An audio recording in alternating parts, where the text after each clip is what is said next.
All right, check, check. So we'll get started in a second here. Just waiting to make sure that YouTube live streaming is working properly. Get going.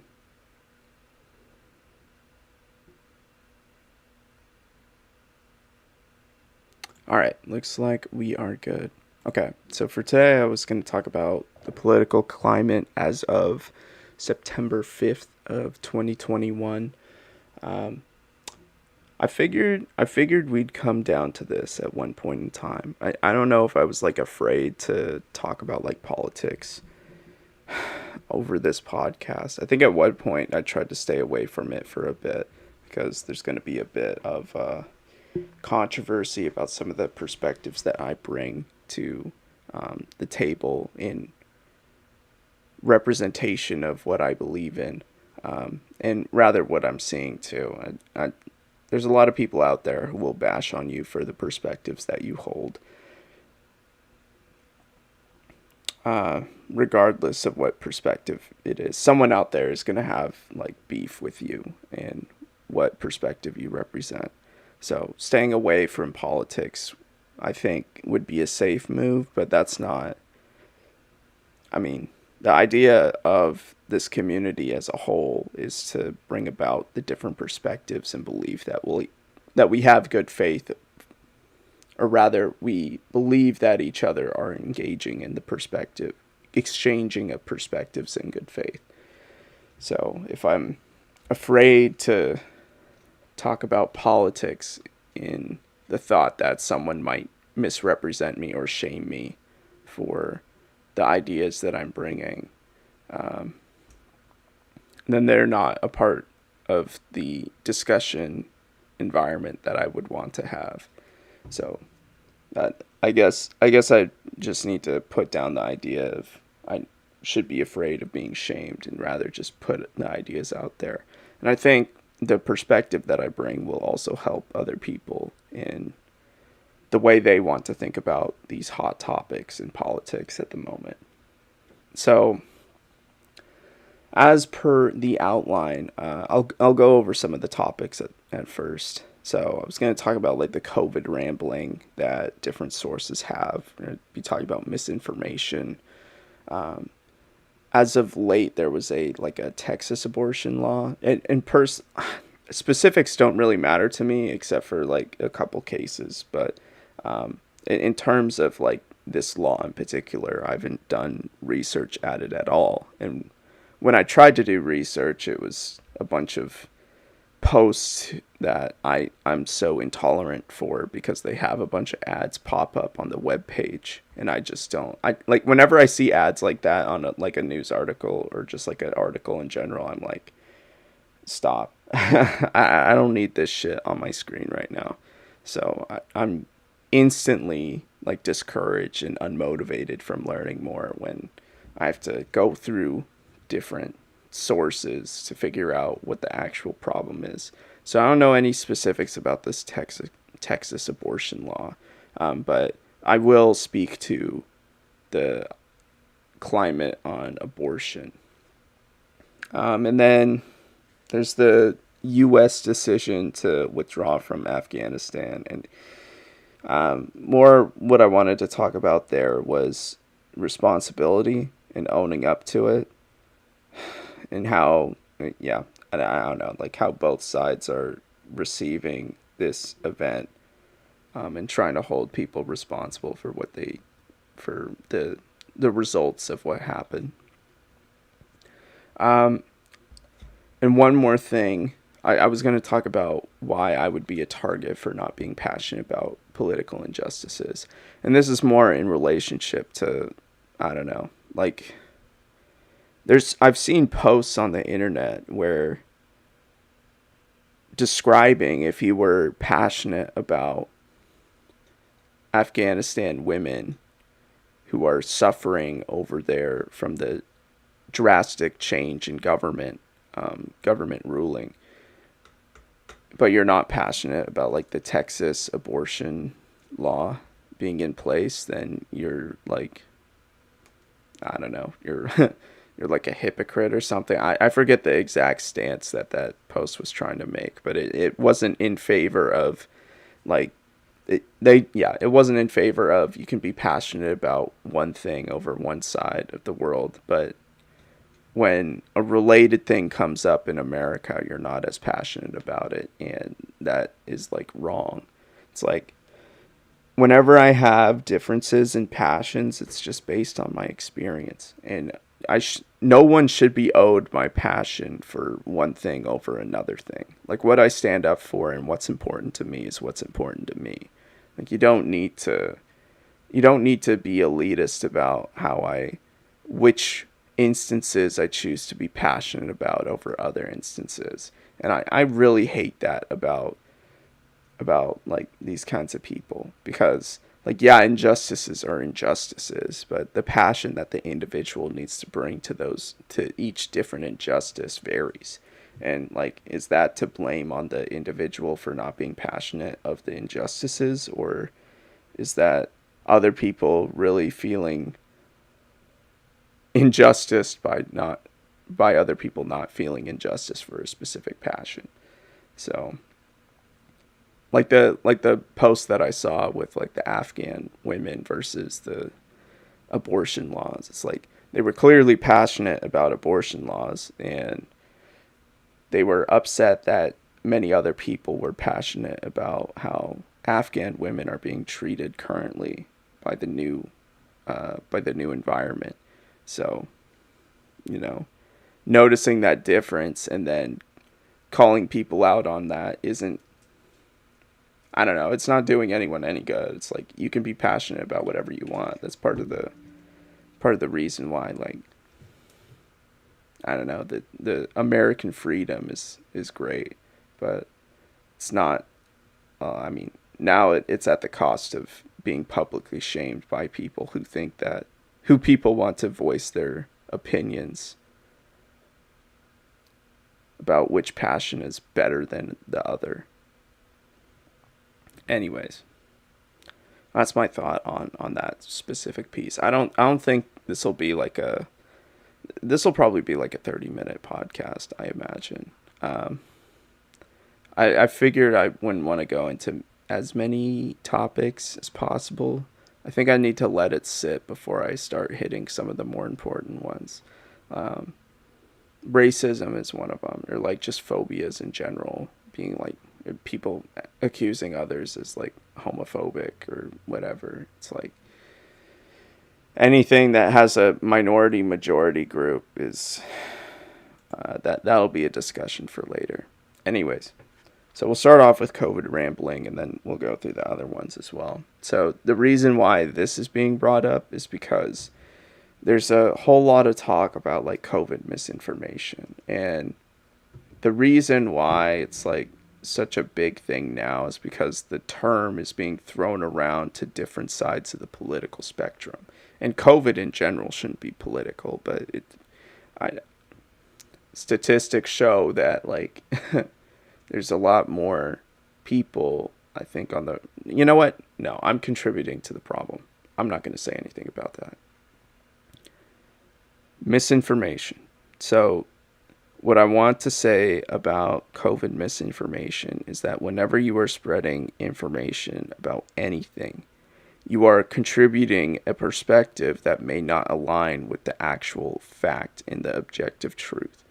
So the fact that people are continuing to talk about COVID and the statistics behind it leads to the idea that it can be misinterpreted and construed into something that's not the truth anymore. It may be a piece of the truth, but it's no longer like the objective truth or the objective fact.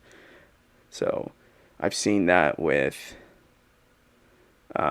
whoever the representative is for the Biden administration with the press. Like that, I don't know. I don't think, just people in general, I think have been misusing the numbers, the accurate numbers. So I think the best solution to stop misinformation from both sides, really, it's like just shut the fuck up.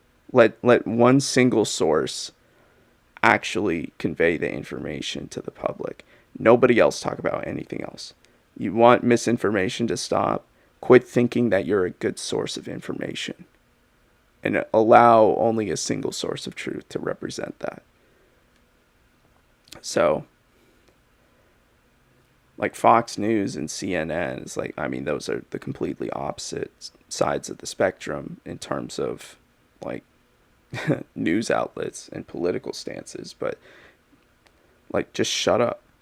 Like don't talk about anything at all. Like I don't need people getting weird ideas from your interpretations of what the facts are. Like even if you bring a professional on there, just shut up. Like don't talk. Like we need less people populating the traffic of information when it comes to COVID. Just stop. Have a single source, and that's it. There was this Joe Rogan instance where he got COVID, and what's terrible about that is like CNN did a piece on it where they were making it sound like Joe Rogan was like such a bad guy for saying something on on his podcast about how young people shouldn't get or shouldn't like it's not as necessary for young people to get the vaccine if they're like healthy and young. So like yeah, it wasn't the smartest thing for him to say because to be honest, I think he should have shut up like I just mentioned before. But I don't know. They were thinking or CNN was like saying how Joe was now taking all these different medications. He did like a public post on Twitter or something like that, or some other social media, where he was talking about the like the story of how it went down. Kind of started bashing on him and like misrepresenting like his case when he talked about that. I mean, they've been doing that since the start of when he actually said the things that he said about young people not needing the vaccine. I mean, Joe right after that had said like, "Don't listen to me. I'm an idiot." on the internet. Like nobody should be taking my word as professional advice. And nobody should be taking CNN's like work and their information on COVID seriously either. Like, so the fact that CNN is trying to be like elitist about about like being a source of truth for a credible source of truth for the world, it's pretty dumb. Anyways, I'm kind of done with COVID. Talking about COVID anyways. So in terms of like the Texas abortion law, I think it was against abortions. So I think I've been seeing a lot of my liberal friends posting. They've been posting a bunch about how it's like an injustice to women that this abortion law is going to be against abortions. And the constant narrative, the constant like argument that I'm told is that if you're not a woman, then you can't contribute to the conversation when it comes to abortions. And I'm seeing, I'm going to keep it there's a lot of other peeves that I have about some of the arguments that I've heard, but I'm just going to leave it there because I think that's the main argument. It's that let women have control over how their body is being regulated. Don't have like men contribute to the conversation. So I think that's the main selling point for the left. And I think they're justified in saying that. What the right says, and I think this is from their perspective, this is what's happening. Someone is being killed in the process of an abortion. Therefore, it is their job to contribute to the conversation because someone is being killed and they have to have an opinion on it. Fair enough. It doesn't matter what stage of life they're at, like someone's being killed. And so that's why I think they feel they need to be a part of the conversation. And I think that's true. There's no way to deny the fact that like their perspective isn't accurate. I think it is accurate.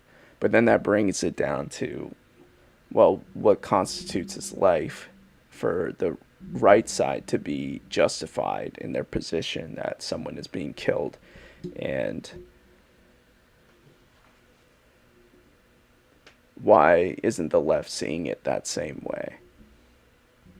And I don't know. Maybe that's a conversation for later. I can't generate a dialogue for that. But what I will say in terms of my own stance when it comes to abortion. Um, so if a mother is pregnant, or say if a woman is pregnant, not a mother is pregnant, but say a woman is pregnant, if she were to die in at that specific time, would the baby survive? And I think in most cases it'll be no. And the way I phrase that is in the context, or rather the situation that I'm posing that as is, does the child have or does the baby slash fetus have a biological dependency on the woman? If yes, then it's the woman's choice to decide what happens to it. Because I see that as property of the woman.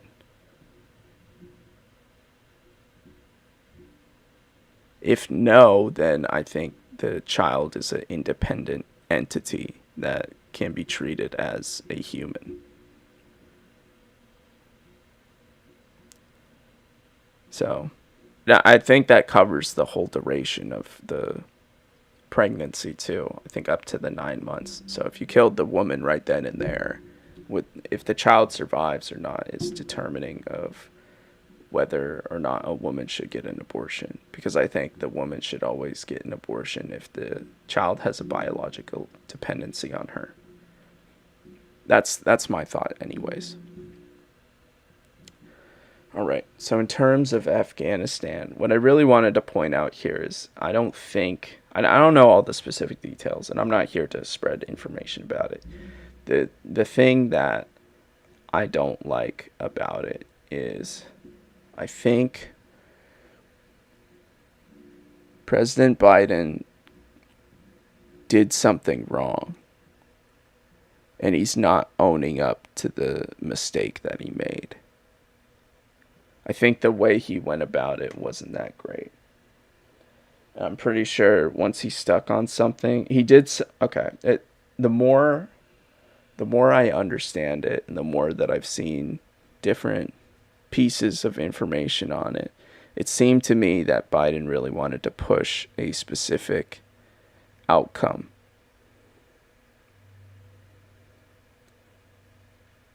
But that outcome was at the cost of it was at the cost of sacrifices of many other people who couldn't benefit to that outcome. So Biden's talking about how he got people out and we're ending this war, but at the cost of this terrorist group is now taking back over the country. And we were not thorough enough to bring all our assets back, military assets back. We weren't thorough to save the people who wanted to transfer over, or else you wouldn't have all the horrifying images and videos of people trying to get out over there. Something was clearly wrong. And I think most everyone can agree on that. And the way that like Biden's playing this out is we're not going to say that we made a mistake, and we're going to own up to the thing that we did as if it was the only way that we could have done it to meet the specific outcome that we said we could, or that we said we would do. And I don't think anyone wants that. I think everyone, especially yeah, on both sides of the aisle, like take a look at that situation, and anyone who's even seeing the images and the videos of what's happening over there, you have to shiver in thinking that what we did was terrible. Like it couldn't have been right. There could have been another way. And in fact, I don't think there's we can always go back and make something happen again. Like if we make a mistake to that degree where people are crying for help, and we left all that military assets over there, and the whole country now is like breeding terrorist groups. It's like, you know, I think something needs to be done to address that now. I don't know why we've seen the suffering that's happening, current actively happening from that decision. I think it's our moral obligation to go back and fix it.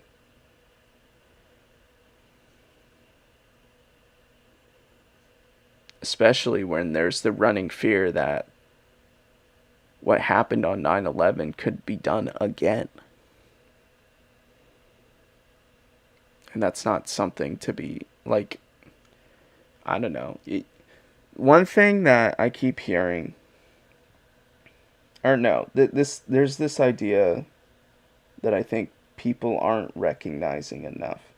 There's a lot of evil in the world, and there still is a lot of evil in the world, and you have to be exposed to that kind of horrific views of how people can be capable of doing such a thing. And the second you open your eyes to that, the second you become like, I don't know, it's a worried way to live, and it makes you a little hateful and spiteful of people, and like you're losing trust at the expense of understanding the horrific capacity that people are capable of.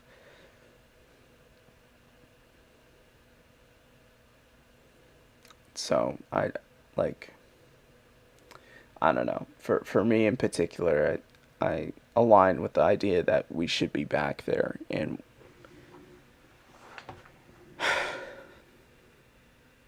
yeah, I just think there was a better way to go about that.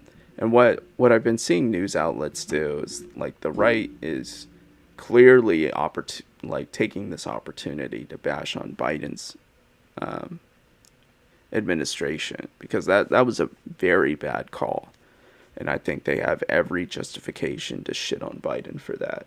With the left and like what I've seen CNN do is they've been trying to back it up in the best way possible, and it's like, I don't know, if you voted for Biden and you're proud of that decision, like I don't know what else to say about that. I think there's way too many. We definitely have a disagreement on the values of what it means to keep like America safe, and or like hand over weaponry assets, military assets over to a terrorist group. Like I'm not. That's the perspective that I have. Like yeah, I'd like. Do I want people to be fighting a war for my safety? No, especially when I'm not willing to do it. But in terms of as like a from a country context, like yeah, I think people should be going over there to keep us safe, or to keep like prohibit the growth of potential threats. It's like you have to moderate those potential threats when possible.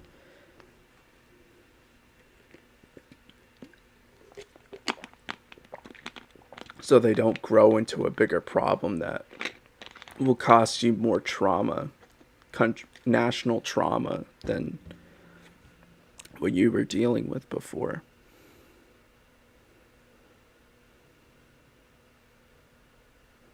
Anyways, I think that's probably going to do it for me for today. I know I didn't have too much to talk about, but started the day off kind of pretty low. Um, and then I went to go like do a cycle session and came back and started feeling great. So unfortunately, like, yeah, this talk wasn't meant to be too this talk was like a, I don't know, like a toe in the water kind of topic that I wanted to go into. There's going to be like a lot of other political discussions. I don't think we'll do that next week. But now, as for today, I'm okay with what we went over. And I think I said what I needed to say.